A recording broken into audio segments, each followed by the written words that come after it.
என் தேவனே, என் தேவனே, ஏன் என்னை கைவிட்டீர் என்று இயேசு கிறிஸ்து ஏன் கூறினார்? மத்தேயு 27வது அதிகாரம் 45 தொடக்கம் 46வது வசனங்கள் வரை.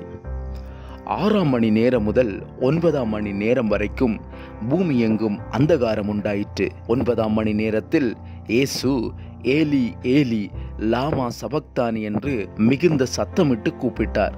அதற்கு என் தேவனே, என் தேவனே, ஏன் என்னை கைவிட்டீர் என்று அர்த்தமாம். உண்மையாகவே சிலுவையிலே இயேசு கிறிஸ்து எத்தகைய நிலையில் இருந்தார் என்பதை முதலில் விளங்கிக் கொள்ள வேண்டும். சிலுவையிலே இயேசு கிறிஸ்து மனிதர்களுக்காக பாவமானார் என்று வேதம் தெளிவாக கூறுகிறது. 2 கொரிந்தியர் 5ஆம் அதிகாரம் 21வது வசனம் சொல்லுகிறது, நாம் அவருக்குள் தேவனுடைய நீதியாகும்படிக்கு பாவம் அறியாத அவரை நமக்காக பாவமாக்கினார். பரிசுத்தமான தேவன் பாவத்தை வெறுப்பவராகவும் அதை பார்க்க விரும்பாதவராகவும் இருக்கிறார்.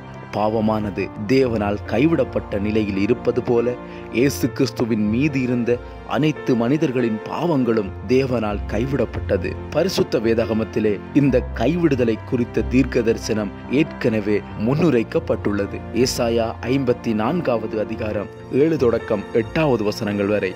இமைப்பொழுது உன்னை கைவிட்டேன், ஆனாலும் உருக்கமான இரக்கங்களால் உன்னை சேர்த்து கொள்ளுவேன். அற்பகாலம் மூண்ட கோபத்தினால் என் முகத்தை இமைப்பொழுது உனக்கு மறைத்தேன், ஆனாலும் நித்திய கிருபையுடன் உனக்கு இரங்குவேன் என்று கர்த்தராகிய உன் மீட்பர் சொல்லுகிறார். இமைப்பொழுது இந்த கைவிடுதல் எதற்காக?